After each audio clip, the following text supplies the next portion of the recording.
যদি এখন হার্টে স্টেন্ট করতে 1 লক্ষ টাকা লাগে, এই আগামী পরশুদিন থেকে মাননীয় স্পিকার এই বাজেট পাশ হওয়ার সাথে সাথে সেই খরচটি নেমে অলমোস্ট 50% অর্থাৎ 50% চলে আসবে।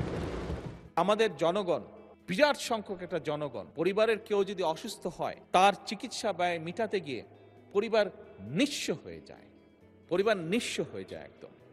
এবং সেইটিকে লক্ষ্য রেখেই মাননীয় স্পিকার আমরা সিদ্ধান্ত গ্রহণ করেছি ডায়ালিসিস ফিল্টার, হার্টের স্টেন্টিং এর যে স্টেন্ট, সেটি হার্টের valve, pacemaker, oxygenators, peripheral vascular stent, radio frequency ablation fibre, চোখের লেন্স, ক্যান্সার চিকিৎসার যে কাঁচা মাল, মাননীয় স্পিকার এইগুলির উপরে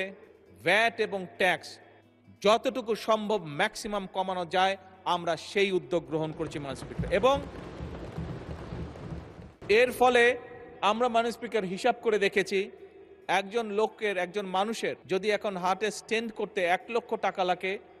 এই আগামী পরশুদিন থেকে মাননীয় স্পিকার এই বাজেট পাশ হওয়ার সাথে সাথে সেই খরচটি নেমে অলমোস্ট 50% অর্থাৎ 50% চলে আসবে।